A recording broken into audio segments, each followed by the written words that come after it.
Yesus adalah Kristus. Yeah, that's right.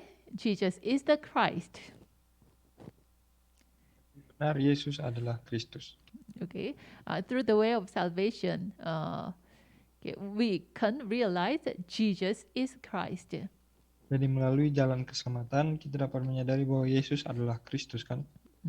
But through the gospel chart, more deeply we understand the gospel that, okay, the gospel which Paul proclaimed, that is the gospel of Christ, the kingdom of God, and the filling of the Holy Spirit. Tapi melalui diagram Injil kita mengerti lebih mendalam lagi bahwa Injil yang Paulus beritakan adalah Injil Kristus, Kerajaan Allah, dan Roh Kudus. Why? Only through the Christ the kingdom of God can come upon. Kenapa? Karena hanya melalui Kristus saja Kerajaan Allah dapat dipulihkan. But we are living on this world. The Satan is working. Satan exists. Karena kita hidup di dalam dunia di mana setan kuasai setan yang berkuasa. So the Lord promised us He will give us His filling of the Holy Spirit. So He make us victorious. Tetapi Tuhan kita menjanjikan kepada kita bahwa Dia akan mengaruniakan kita kepenuhan Roh Kudus supaya kita hidup berkemenangan. So gospel chart is consisted with a 3 part. Jadi diagram Injil itu terdiri dari 3 bagian. Okay, one is the origin. Okay, how can I say? Yeah, number 1, that is God's creation and His reign. Yang bagian yang pertama itu tentang penciptaan dan kekuasaan Allah. But okay, it has some problem. That is the gospel chart number 2, a fallen world. Tetapi sudah terjadi masalah dan itu dijelaskan dalam diagram Injil yang kedua, dunia yang sudah jatuh. So we need to, we need the gospel. Untuk itulah kita memerlukan Injil. Okay, that is what through Christ restoring the kingdom of God on this earth. Injil yaitu melalui Kristus memulihkan kerajaan Allah di muka bumi ini. Okay, that is the gospel chart number 3. Seperti inilah diagram Injil bagian yang ketiga. Okay, so okay, the main point of the gospel, that is gospel chart 3. Jadi sebenarnya inti daripada Injil dijelaskan dalam diagram Injil bagian yang ketiga. But if you do not understand gospel chart 1 and 2 at that time, when you know the background of a gospel chart number 1 and 2 at the moment, you will realize why we need this gospel really. Jadi intinya ada pada bagian yang ketiga, tapi kenapa kita harus lihat bagian pertama kedua adalah itu menjadi latar belakang kenapa kita memerlukan Injil ini secara nyata. So I will start chart number 1. That is the principle of God's creation and His reign. Dan pada saat ini saya akan mulai menjelaskan diagram Injil bagian yang pertama yang judulnya adalah prinsip penciptaan dan kekuasaan Allah.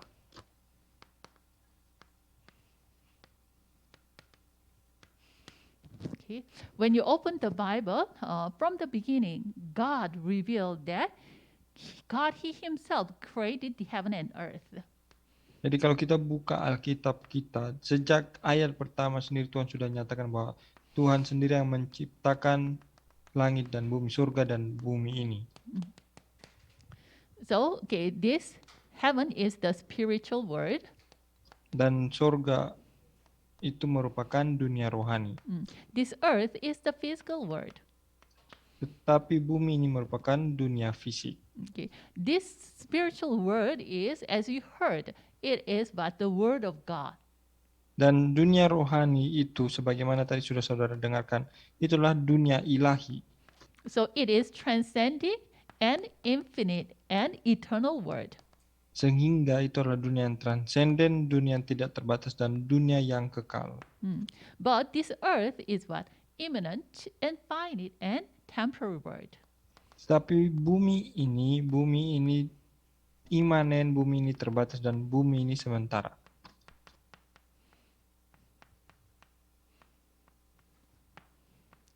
already you heard about these two words, in the before class, so I will not explain them much Jadi specifically. saudara sudah mendengarkan penjelasan mengenai kedua dunia ini pada kelas yang sebelumnya, kelas yang tadi. Jadi saya tidak akan menjelaskan lebih jauh lagi. Okay, in this heaven, the spiritual world, God exists, Tetapi di sorga, dunia rohani itu Allah berdiam. and God created the angels, and also He put angels here in this spiritual world. Tetapi di sana Tuhan Allah juga menciptakan malaikat dan menaruh malaikat di sana. And God created all the creatures and put them on this earth. Tetapi di bumi ini Tuhan Allah menciptakan seluruh ciptaan. Okay, here man is included, but the creating of man is a little different from other creatures. Dan semua ciptaan di bumi ini termasuk juga manusia, akan tetapi manusia itu diciptakan secara khusus berbeda dari semua ciptaan yang lain. Okay, all other creatures were created by the word of God. Karena semua ciptaan yang lain diciptakan Tuhan hanya melalui firman. So when God said, "Let there be light," and there was light. Sehingga contohnya Allah berfirman, jadilah terang, maka terang itu pun jadi. When God said that there is the tree who bear fruit, and at the moment there was those trees. Ketika Allah berfirman, jadilah pohon yang memiliki buah, maka pohon itu pun jadi. But in the case of man, he created specially. Tapi kalau manusia, Tuhan menciptakan manusia secara khusus. John 1:27 it says, God created man in His own image. Kejadian 1 ayat 27 katakan Tuhan Allah menciptakan manusia menurut gambarnya sendiri. Man, only man was created with the image of God. Dan hanya manusia sajalah yang diciptakan menurut gambar Allah. So when you see Genesis 2:7, God formed man from the dust of the ground and breathed into his nostril the breath of life. At the time, man became a living being. Sehingga kalau saudara baca Kejadian pasal 2 ayat 7, Tuhan Allah membentuk tubuh manusia dari tubuh tanah, kemudian menghembuskan nafas kehidupan ke dalam tubuh manusia itu, sehingga manusia pun menjadi makhluk yang hidup. Man is the physical being which was formed from the dust of the ground, but he has the image of God, and God gave him the breath of life. So man also became a spiritual being at the same time. Jadi sebenarnya manusia adalah makhluk fisik yang diciptakan memiliki tubuh fisik, tapi pada saat yang sama manusia juga. So, as a physical being, man living on this. Artinya roh kepada manusia, sehingga manusia pun merupakan makhluk rohani. But man, as a physical being, he lives on this earth. But at the same time, because he is a spiritual being, so he knows the spiritual word and know God and understand, enjoy all these spiritual blessings on this earth even. Sehingga manusia di sini di bumi ini manusia adalah makhluk fisik, tetapi pada saat yang sama manusia juga merupakan makhluk rohani, sehingga dapat mengenal dunia rohani, mengenal Allah, sekaligus menikmati segala sumber daya dari dunia rohani. So Genesis 1:28 it says, God blessed man and said to him, be fruitful, increase in number, fill the earth, and subdue and rule over all the creatures on this earth. Oleh sebab itulah kalau kita baca Kejadian 1 ayat 28 dinyatakan Allah memberkati manusia, lalu Allah berfirman bagi manusia untuk bertambah banyak, beranak cucu, penuhilah bumi dan taklukkanlah semua ciptaan yang lain. So this man is what? God crowned him with honor and glory. Jadi seperti inilah manusia. Manusia itu diciptakan Tuhan, dimahkotai dengan hormat dan kemuliaan. And God gave all the creatures of his, God put all the works of his hands under man's feet. Bahkan Tuhan Allah mempercayakan segala ciptaan tangannya ke bawah atau ke dalam kekuasaan manusia. Why differently from other beings, man is the spiritual being. So with this spiritual power, he can rule over all these creatures on this earth. Kenapa? Karena berbeda dari semua ciptaan fisik yang lain, manusia adalah makhluk rohani sehingga manusia dipercayakan Tuhan untuk berkuasa atas segala ciptaan yang lain yang ada di bumi ini. God gave this blessing, and then God said to man, Genesis 2:16 and 17. Jadi Tuhan Allah memberikan berkat ini bagi manusia lalu mengfirmankan Kejadian pasal 2 ayat 16 sampai 17 bagi manusia. Okay. God prepared everything in the Garden of Eden and led that man to the garden and said, you can manage every fruit. You can manage the Garden of Eden, but do not eat the fruit of good and evil. Jadi Kejadian 2 ayat 16 dan 17. Kalau ayatnya 16, Tuhan Allah sudah mempersiapkan segala sesuatu di Taman Eden supaya manusia ketika tinggal di sana dapat menikmati dan mengupayakan taman itu. Dan kemudian Allah berfirman ayatnya 17, tetapi pohon pengetahuan yang baik dan yang jahat itu tidak boleh kau makan buahnya. God created man as a covenantal fellowship. God created man as a being of covenantal fellowship with God, and He gave the word to them. Jadi di sini Tuhan Allah menciptakan manusia sebagai makhluk yang harus memiliki hubungan perjanjian dengan Tuhan Allah. Dan setelah itu Allah memberikan firman atau berfirman bagi manusia. Through this word, God make man know what kind of a relationship he has with God. Jadi melalui firman yang diberikan bagi manusia, Tuhan Allah membuat manusia untuk menyadari hubungan seperti apa yang harus dimiliki antara manusia dengan Tuhan Allah. And also through this, commandment, God make man know what kind of blessing he has. Dan juga melalui perjanjian atau perintah Tuhan itu, Tuhan mengizinkan manusia untuk menyadari berkat-berkat apa yang dimiliki oleh manusia. Okay. God is the creator. Jadi di sini kita harus melihat bahwa Allah adalah pencipta. But man is the creature. Tapi manusia adalah ciptaan. God is the true ruler of all the universe. Allah adalah sang penguasa dari seluruh alam semesta. But to this true ruler, God, man is just a proxy ruler. Tapi bagi Allah yang adalah sang penguasa, manusia hanyalah wakil penguasa. God is the master and the Lord of everything. Dan Allah juga merupakan tuan dari segala sesuatu. But to God, man is just a servant. Tetapi bagi Allah, manusia hanyalah hamba. So, as a creature, man should obey and rely on God. Man should rely on the Creator. Dan sebagai sang ciptaan, manusia harus bergantung kepada sang pencipta. And man, as a proxy ruler, he should obey to his true ruler. Dan sebagai wakil penguasa, manusia harus patuh atau taat kepada sang penguasa. And as a servant, man should serve his master, God. Dan sebagai hamba, manusia harus melayani Tuhan sebagai tuan. This God gave man what? All the spiritual blessings to man. Maka Tuhan Allah mengaruniakan kepada manusia segala berkat-berkat rohani. So God created man as a spiritual being.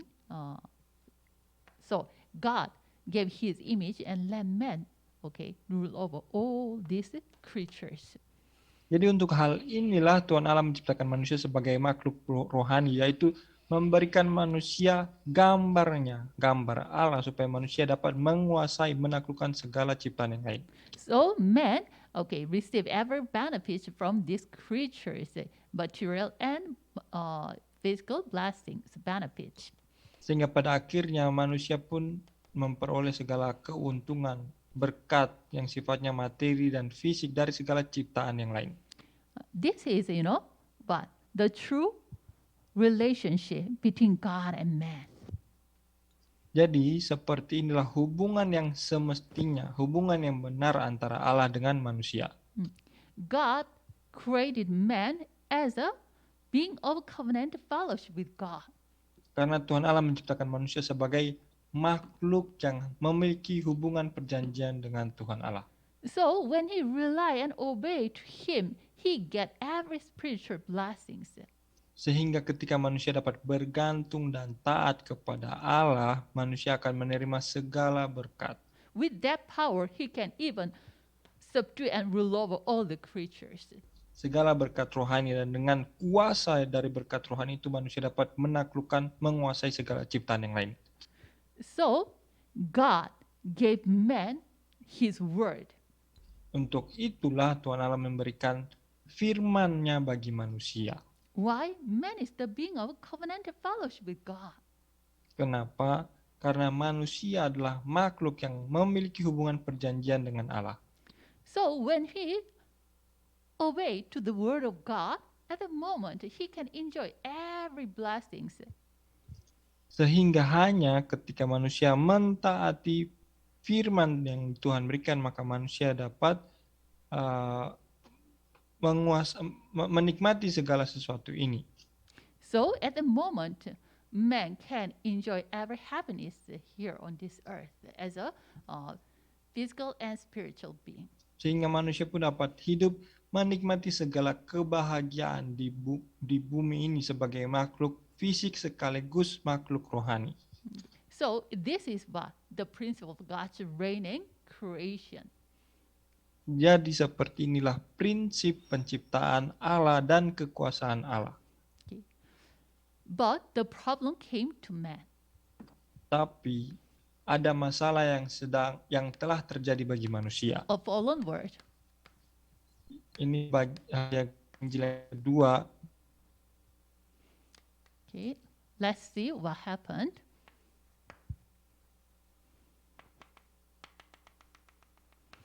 Okay. Before the problem came to man, already the problem happened on the heaven, above world, in above world. Jadi pada mulanya sebelum masalah ini terjadi bagi manusia, sudah terlebih dahulu terjadi. When you see Ezekiel 28:13, there was an angel, archangel who praised God. Jadi surga di dunia rohani ada kepala atau penghulu malaikat yang bertugas untuk memuji Tuhan. Okay, he was created very beautifully. He was created very beautifully. Sangat indah, sangat cantik. So when we see Isaiah 14:12 through 15, sehingga kalau kita lihat Yesaya pasal 14 ayat 12 sampai 15, because of his beauty he was arrogant and he rebelled God. He himself want to be like God. Yesaya pasal 14 katakan, karena dia begitu indah, begitu cantik, sehingga dia melihat dirinya sendiri menjadi sombong. Dia ingin menjadi sama seperti Allah. Dia ingin dipuji seperti Allah. So when you see Revelation 12:7 through 9, there was war in heaven. Sehingga ketika kita baca Wahyu 12 ayat 7 sampai 9, maka terjadilah peperangan rohani di surga. So he was defeated in that war and chased out from his position and hurled down to the earth. Maka malaikat pujian ini pun dikalahkan, terusir dari surga dan jatuh ke bumi ini. Okay, so when you see Judas 1:6, he departed his position. Jadi kalau kita lihat Yudas pasal 1 ayat 6 dikatakan bahwa malaikat ini telah melewati batasannya. Frankly speaking, he himself tried to become God. He departed his position. Because of that, he lost his position in Jadi heaven. kalau kita mau lihat lebih sederhana lagi, malaikat pujian ini karena dia menjadi sombong sehingga dia melewati batasannya, dan karena melewati batasannya maka dia pun kehilangan posisinya di surga dan terusir jatuh ke bumi ini. Okay, this being the Satan, he existed before the creation of man. So when you see Genesis 1 2 is said, he was exist as a darkness and chaos and emptiness. Dan pada akhirnya malaikat ini dia menjadi setan yang terusir, menjadi iblis yang terusir di muka bumi ini sebelum manusia diciptakan, dan Kejadian 1 ayat 2 nyatakan bahwa dia adalah digambarkan sebagai kekosongan, gelap gulita, belum berbentuk. So this Satan hurled down from the heaven. He himself, entered into the serpent and deceived man.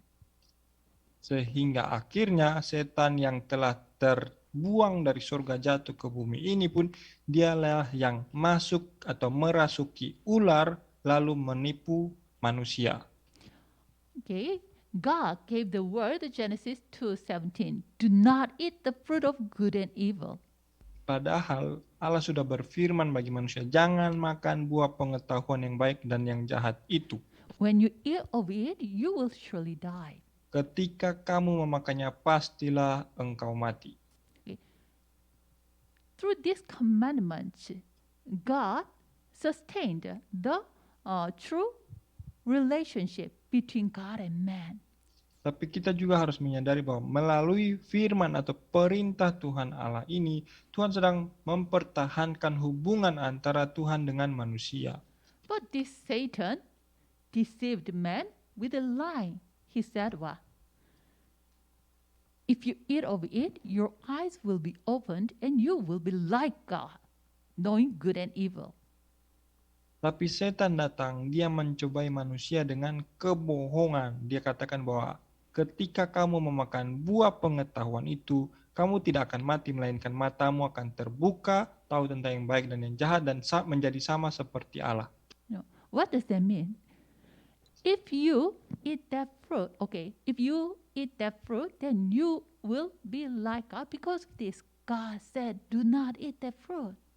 Artinya apa dari perkataan ini? Setan sedang mengisyaratkan bahwa ketika kamu memakan buah itu, kamu akan menjadi sama seperti Allah, dan Allah tahu akan hal itu sehingga Allah melarang kamu supaya jangan makan buah itu. Okay, through eating that fruit, you don't need to serve God anymore. You yourself can be God. Setan juga sedang mengisyaratkan bahwa ketika kamu makan buah itu, kamu tidak perlu lagi patuh tunduk bergantung kepada Allah, karena kamu dapat menjadi Allah sendiri. Satan touched what? The arrogance of man. Artinya di sini setan sedang memperdaya atau bermain-main dengan apa? Dengan kesombongan manusia juga.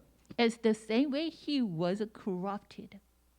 Dengan kesombongan, yaitu dengan cara atau jalan yang sama sebagaimana setan itu terjatuh atau berkhianat.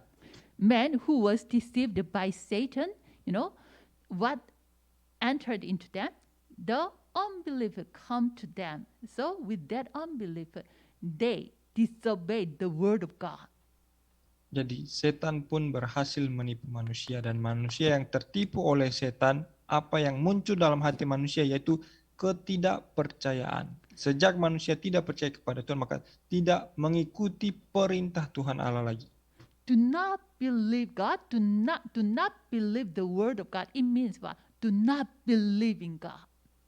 Jadi setan sedang mengajak manusia untuk tidak perlu lagi mengikuti atau percaya kepada firman Tuhan. Itu sama saja dengan tidak perlu lagi percaya kepada Tuhan. Because of that unbelief, they disobeyed God.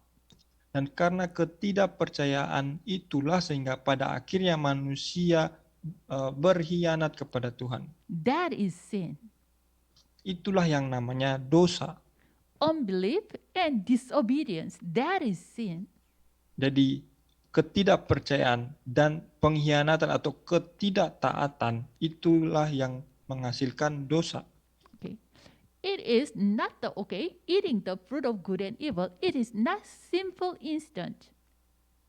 Jadi peristiwa yang terjadi di sana bukan sekedar makan buah atau tidak. Ini bukanlah peristiwa yang sederhana. Okay.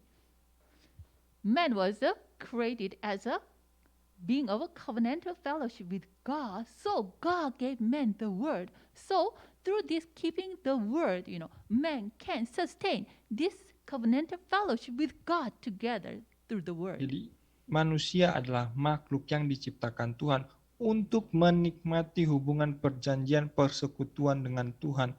Untuk itulah Tuhan memberikan manusia firman untuk manusia taati supaya hubungan dengan Tuhan itu terus terpelihara. But, okay, what does that mean? He ate that fruit. It means he didn't listen to God. It means what? He didn't believe in God. Through this, they broke this covenantal relationship. Dan perintah atau firman yang Tuhan berikan bagi manusia adalah jangan makan buah itu.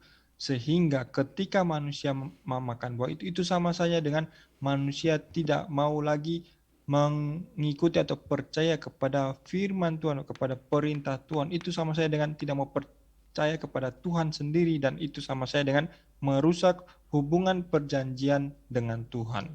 So Hosea 6:7 it says, like Adam, you broke the covenant and you are unfaithful to God. Oleh sebab itu kalau kita baca di Hosea pasal 6 ayat 7 di sana dikatakan bahwa seperti atau manusia yang merusak perjanjian di Adam dan mereka telah tidak taat kepada Allah. Okay.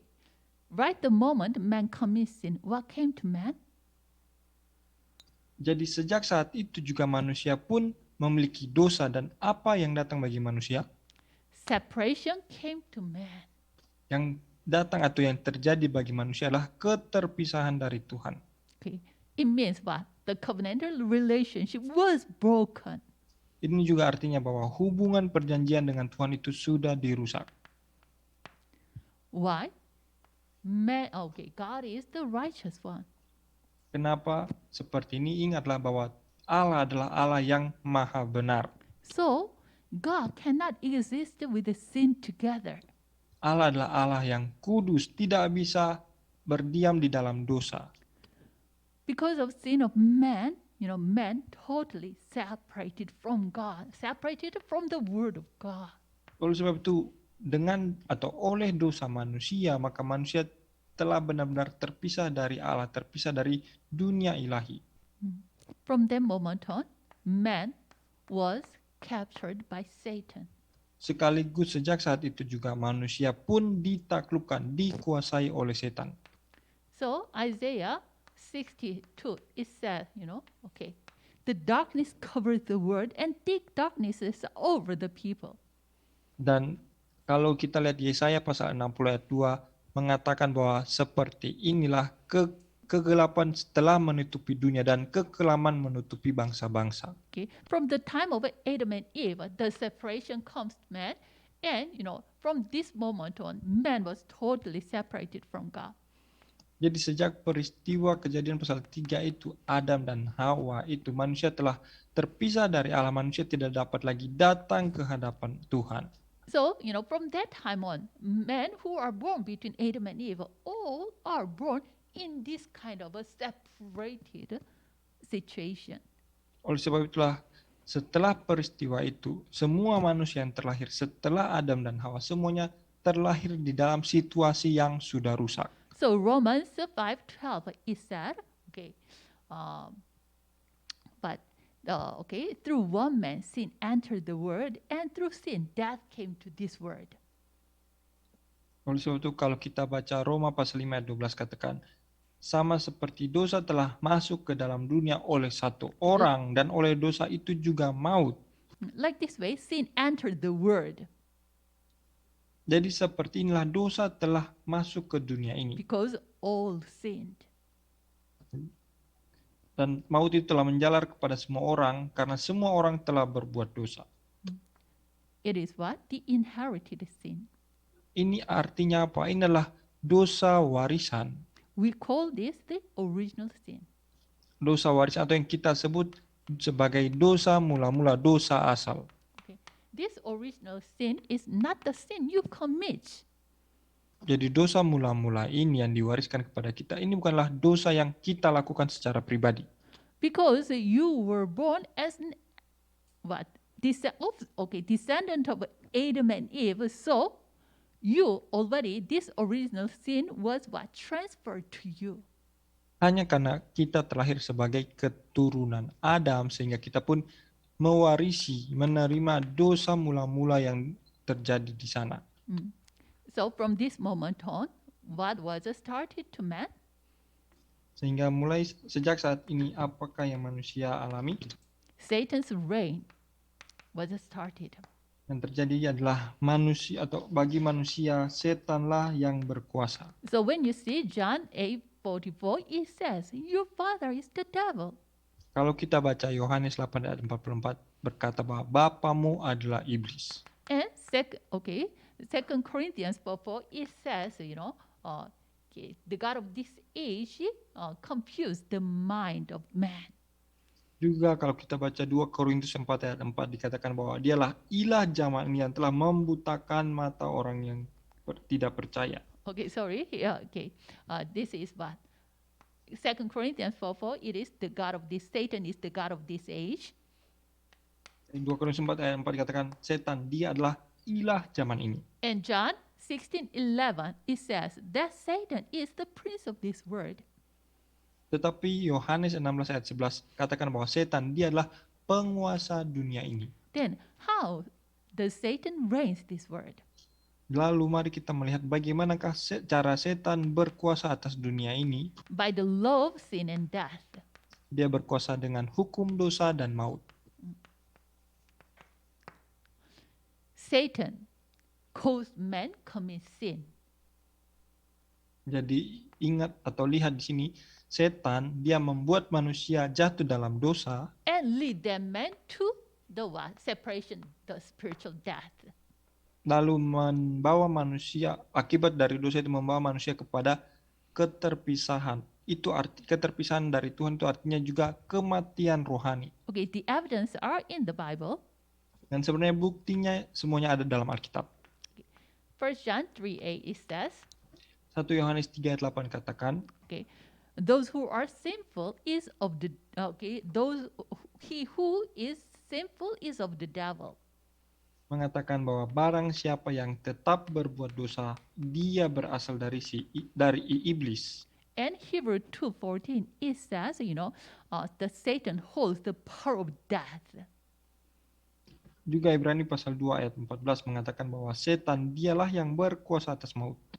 So Satan reigns man this world by the law of sin and death. Jadi artinya di sini bahwa setan menguasai manusia, menguasai dunia ini dengan hukum dosa dan maut. From that moment on, man became what?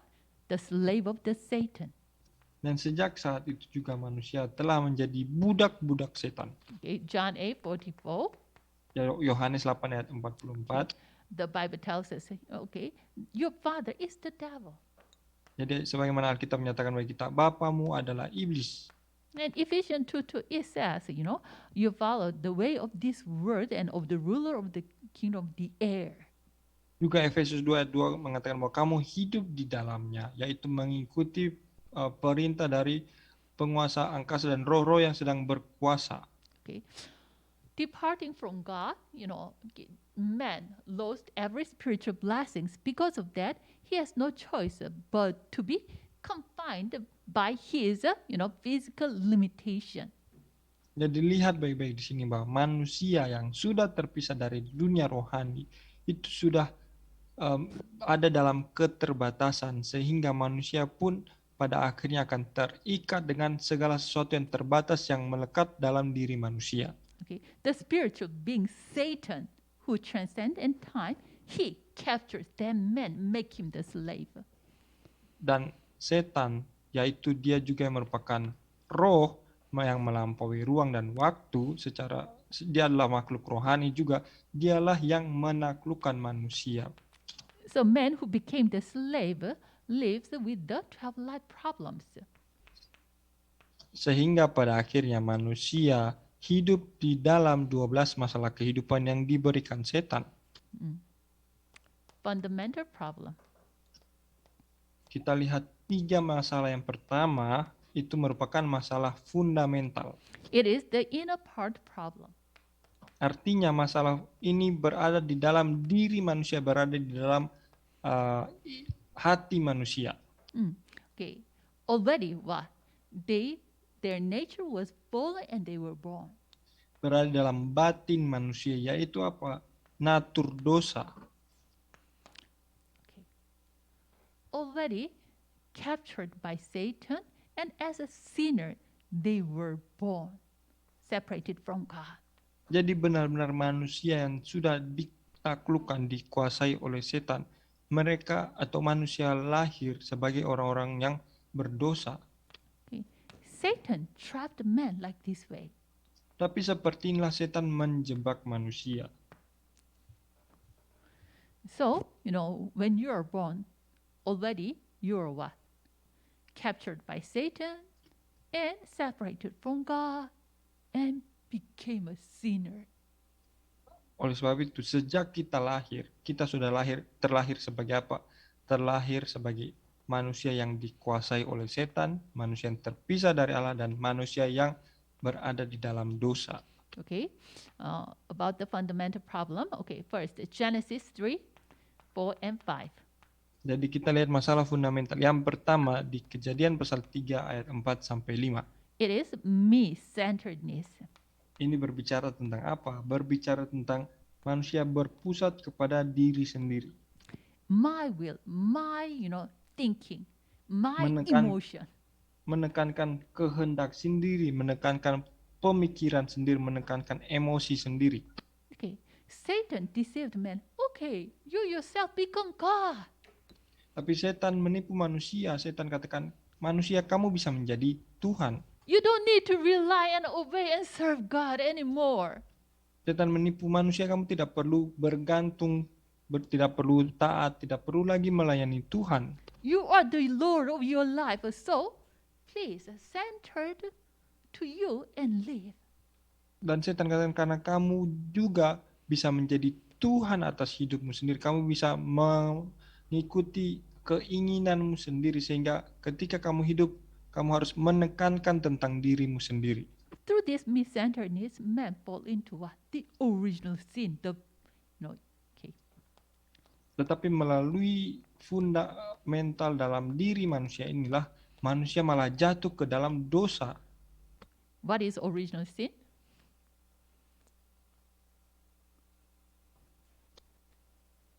What is original sin? Jadi dosa mula-mula itu apa? Satan, sin, and separation problem. Dan terpisahan.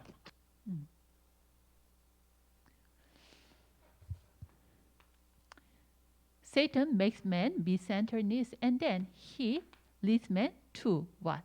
The material and physical centeredness. Jadi setan membuat manusia menjadi berpusat pada diri sendiri, lalu kemudian membuat manusia. That is Genesis 6, 4, and 5. Dan ini dijelaskan dalam Kejadian pasal 6 ayat 4 sampai 5.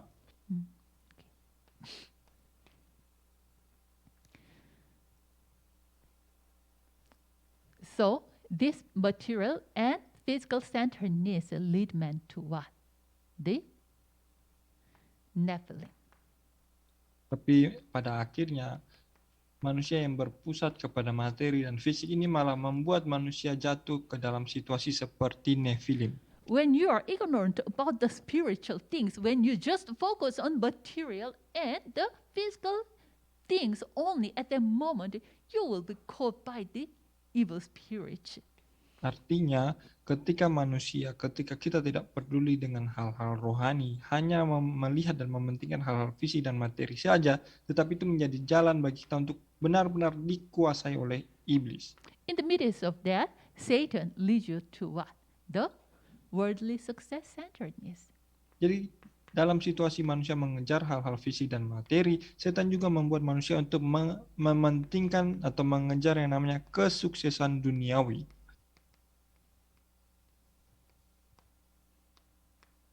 But this material success-centeredness lead man to what? The Tower of Babel. Tapi seperti inilah hal-hal fisik dan materi ini yang membuat manusia mengejar kesuksesan dunia ini, membuat manusia terjatuh seperti Menara Babel. Okay.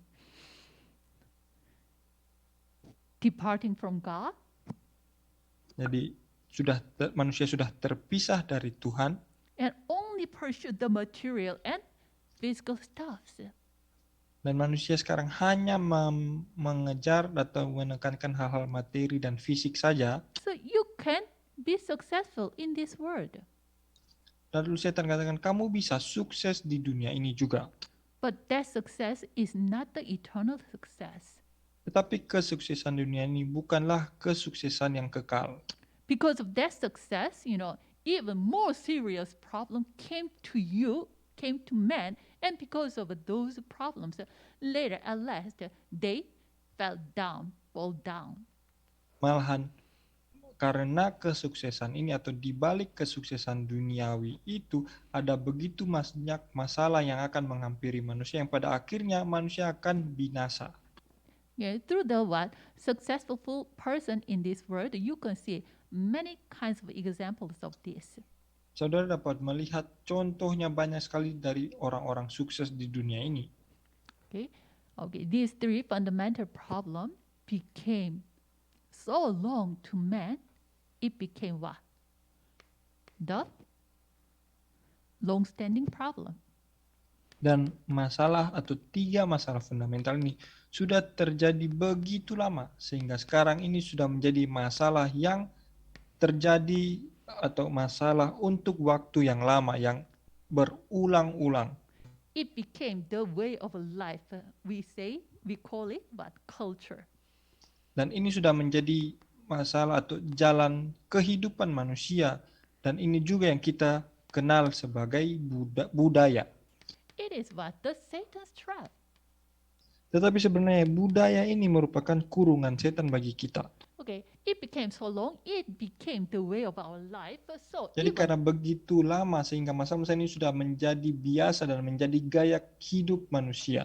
Without realizing, okay, we are doing something, but it is not the correct thing. It is totally, perishable things. Bahkan meskipun kita tidak sadari, tetapi kebiasaan atau hal-hal yang biasa kita lakukan itu sebenarnya adalah hal-hal yang membawa kita ke dalam kebinasaan. What are those? Contohnya seperti apa? Okay, the example is Acts chapter 13, 5 through 12. Contoh yang pertama dari Kisah Rasul pasal 13 ayat 5 sampai 12. Okay, pursuing me-centeredness, material and worldly success-centeredness, people do the shamanism. Jadi saudara lihat baik-baik di sini, manusia sudah menjadi berpusat pada diri sendiri, mengejar hal-hal fisik dan materi, juga mengejar kesuksesan duniawi, sehingga pada akhirnya manusia melakukan yang namanya perdukunan. Even, this shamanism influence to the politics.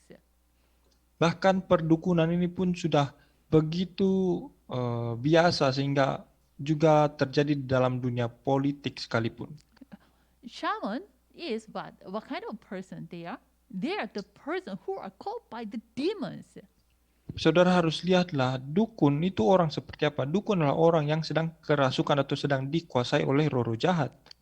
When you when you follow the evils, your last destination is the perishment.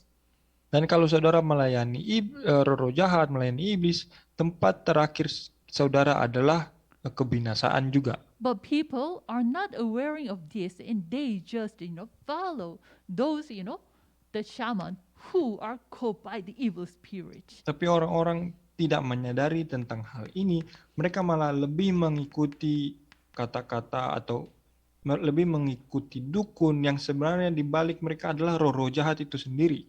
And Acts 16 through 18. Kemudian contoh yang kedua, Kisah Rasul pasal 16 ayat 16 sampai 18. Okay. People are fall into the fortune telling. Jadi dalam budaya kita orang-orang juga melakukan peramalan. Okay, without God, they don't know where they should go. So, they are vague about their future. So they visit the fortune tellers and they want to have the answer about the future through these fortune tellers. Artinya manusia yang sudah terpisah dari Tuhan tidak memiliki kebahagiaan, tidak memiliki kepastian akan hari esok atau masa depan, sehingga yang terjadi adalah mereka pergi ke peramal supaya mereka dilihat masa depannya mau jadi seperti apa. But these kind of fortune tellings are totally deceiving. Tetapi saudara sadari juga bahwa peramal atau ramalan-ramalan itu sebenarnya adalah sebuah kebohongan. It gives the answer, Memang kelihatannya ramalan itu memberikan jawaban, but at last, they themselves are, the one who gives the fortune teller. They themselves are caught by the liar, evil spirit. tapi saudara juga harus sadari bahwa yang bekerja di balik para peramal atau orang-orang yang membuat ramalan itu adalah roh-roh jahat juga. So because of this, some cases many people made a mistakes. Sehingga gara-gara inilah seringkali banyak orang yang mengikuti peramal malah membuat kesalahan dalam hidup mereka. And this kind of fortune telling was, gives influence to the society. Tapi anehnya orang-orang seperti peramal seperti ini mereka memberikan pengaruh yang sangat luas di dalam masyarakat dan sosial mereka. And Acts 19:8 through 20. Lalu contoh yang ketiga, Kisah Rasul 19 ayat 8 sampai 20, The idol worship. yaitu penyembahan berhala. Exodus 24:5, it says, if you make the idols and worship them, even your third and fourth generation will be cursed. Padahal Keluaran pasal 20 ayat 4 sampai 5 katakan bagi kita bahwa ketika kita membuat berhala ataupun menyembah berhala, maka kutuk itu akan dibalaskan sampai kepada generasi ketiga dan keempat. But many people, they follow the false god, the idols. Tapi malah orang-orang mengikuti ilah yang palsu, yaitu berhala-berhala itu sendiri. And even man uses much money to this idol worshiping. Bahkan orang-orang untuk melakukan ritual berhala itu mereka harus bayar banyak uang. So, this idol worship was connected with the economy also. Artinya, budaya atau penyembahan berhala ini juga berkaitan dengan ekonomi, keuangan. Okay. Do you think it is how can I say? Is it normal that the man bow down to the dried fish? Saudara bayangkan, apakah ini sesuatu yang wajar, yang masuk akal untuk seorang manusia tapi pergi lalu menyembah atau tunduk kepada seperti binatang atau ikan? Dried fish is just a dried fish. Yang namanya seekor ikan itu tetap saja binatang, kan? But in Korea, some people, when they buy a new car, they do not have they do not want to have the car accident, so they put the fish and bow down before this fish. At the time, they think the car accident will not arise to them. Jadi kalau di Korea, kalau orang baru beli mobil baru, mereka tidak mau terjadi kecelakaan atau istilahnya menolak bala. Itu mereka beli ikan, lalu di mobil itu mereka tunduk atau sujud menyembah ikan yang sudah mati itu. Mereka meyakini bahwa supaya tidak terjadi kecelakaan. Okay, the fish is what? You catch it and you use it as a meal, right? Padahal yang namanya ikan itu harus kita tangkap dan kita makan, kan? But even this dried dead fish, can have some power. Apakah ikan bahkan yang sudah mati itu memiliki kuasa untuk menolak kecelakaan? Okay, think about it. Even man, when he is alive, he has some strength. Coba bayangkan, manusia yang masih hidup punya kekuatan, kan? But when he died at the time, that dead body can have some power. Lalu ketika manusia mati, tubuh yang sudah mati itu apakah masih punya kekuatan? No, right? Tidak, kan? But even the very, learned person, even do that kind of rituals in front of the dried fish, they bow down and ask, please help me not to have car accident.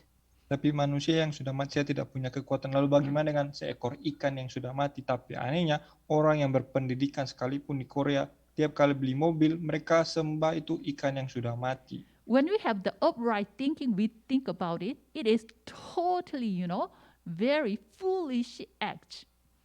Jadi kalau kita dengan akal sehat kita melihat ritual seperti itu adalah sesuatu yang sangat bodoh kan?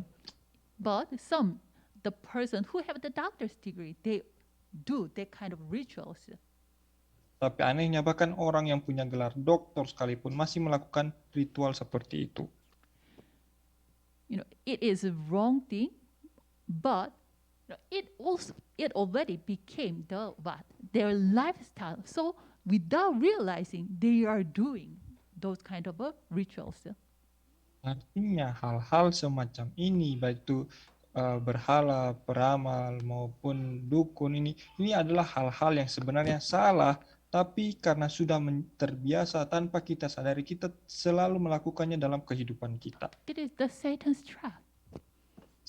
Dan tanpa kita sadari juga ini merupakan kurungan setan bagi manusia. Okay, these fundamental problems became the long-standing problems. So it entered into our family line and it reached to individual person. Jadi kita mau melihat kembali lagi dari awal bahwa masalah fundamental ini sudah terjadi berulang-ulang untuk waktu yang lama, sehingga ini telah menjadi budaya dalam kehidupan kita, dan budaya atau masalah fundamental ini pun mengalir sepanjang garis keluarga kita dan saat ini pun sampai kepada kehidupan setiap kita pribadi. We call it the individual fate.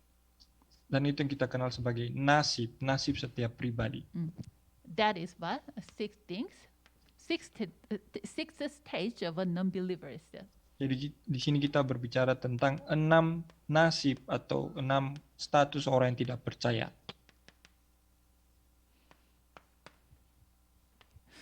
Okay, I already explained about this in the way of salvation. I briefly share this.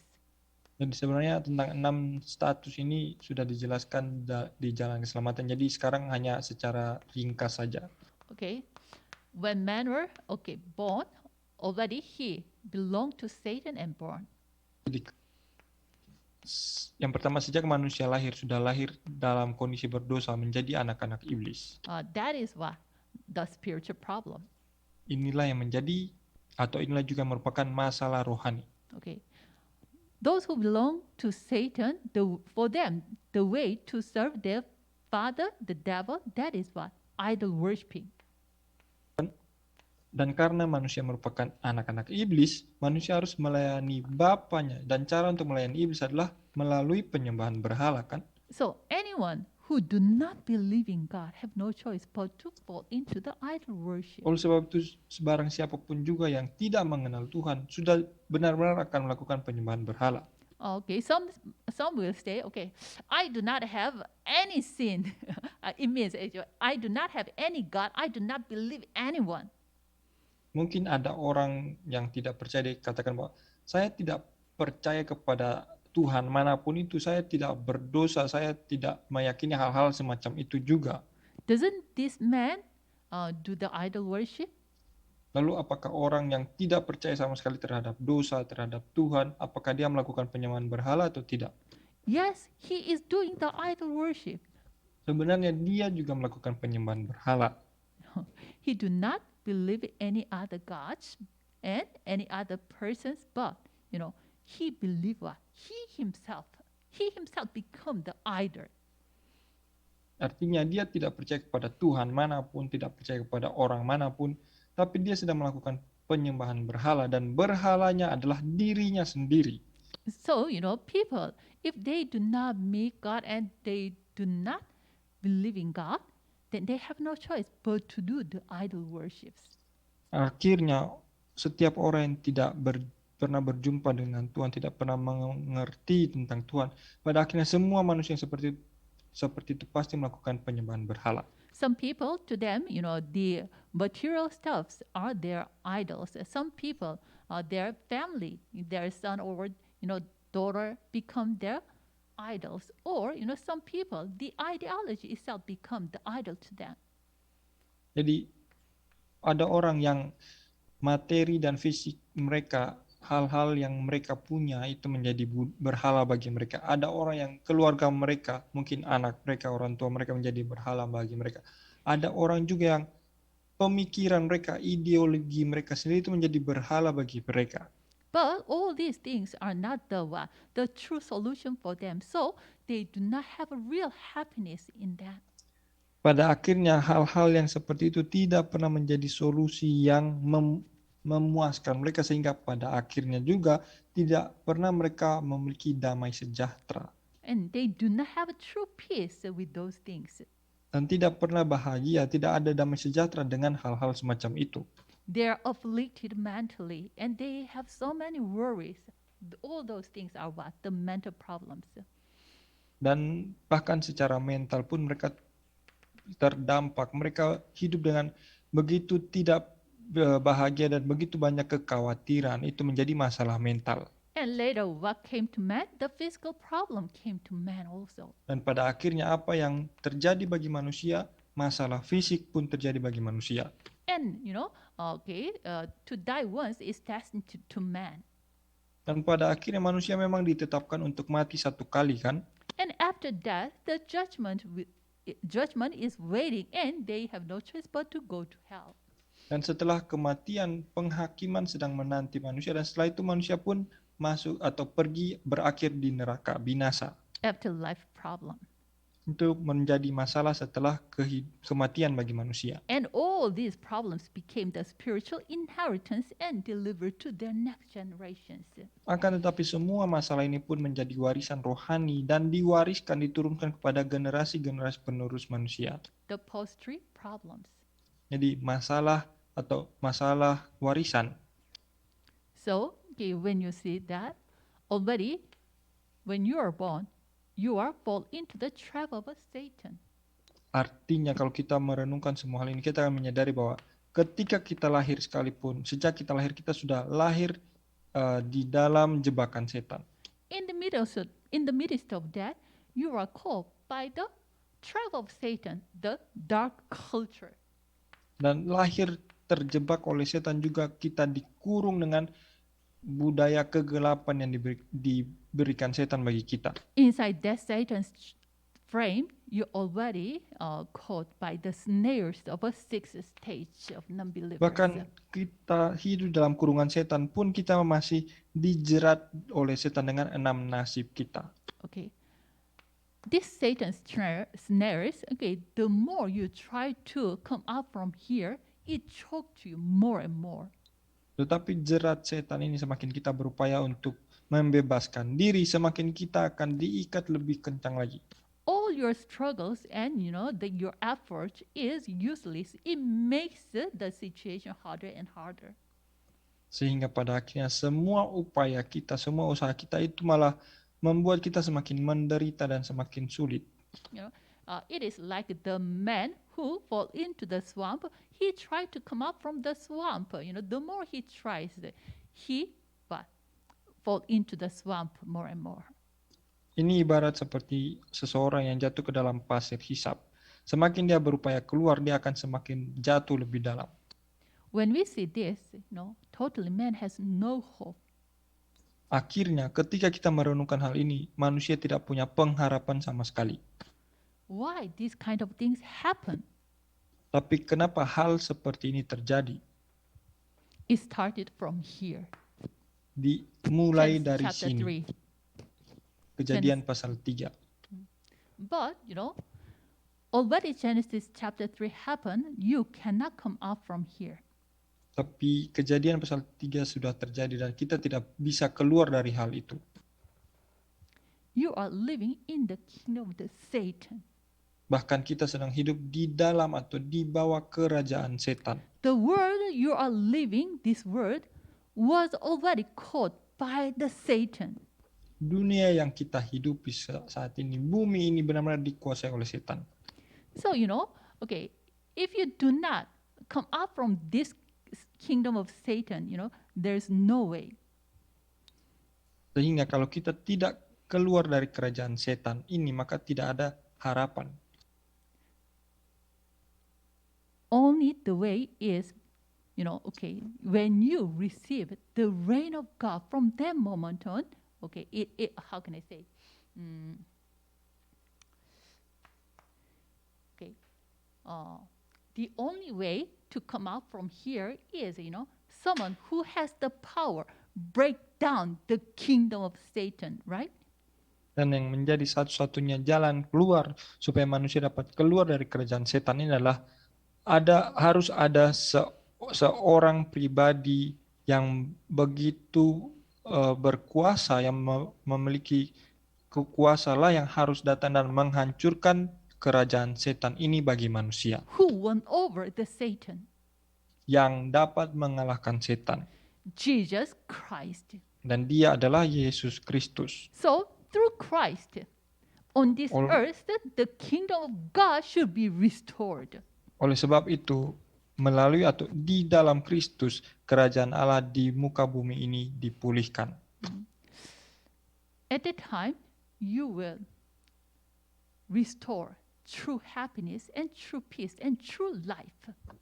Maka dengan seperti itu juga bagi kita akan dipulihkan kebahagiaan sejati, kehidupan sejati, damai sejahtera sejati. Okay, this is the workshop, the gospel chart 1 and 2. Jadi ini adalah workshop tentang diagram Injil bagian yang pertama dan kedua. So when you understand these two backgrounds, and please listen the gospel chart number 3. Oleh sebab itu, biarlah saudara dapat mengerti bagian pertama dan kedua ini menjadi landasan latar belakang saudara untuk lebih memahami lagi bagian yang ketiga. Okay, that's it. Thank Ini you. sudah selesai.